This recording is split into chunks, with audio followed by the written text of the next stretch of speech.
All right, I just got back from Walmart. I need a few more things. I stocked up on coffee the other day.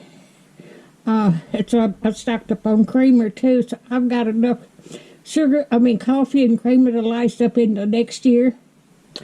All right, I needed some more vegetable oil. I wanted some potato chips.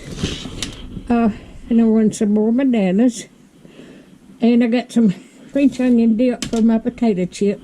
And these little Michelin dinners, I got 3 more of them. Fettuccine Alfredo with chicken and broccoli.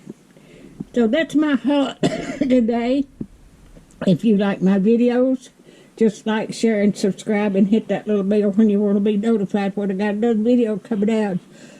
Thank y'all so much for watching. Y'all have a blessed weekend.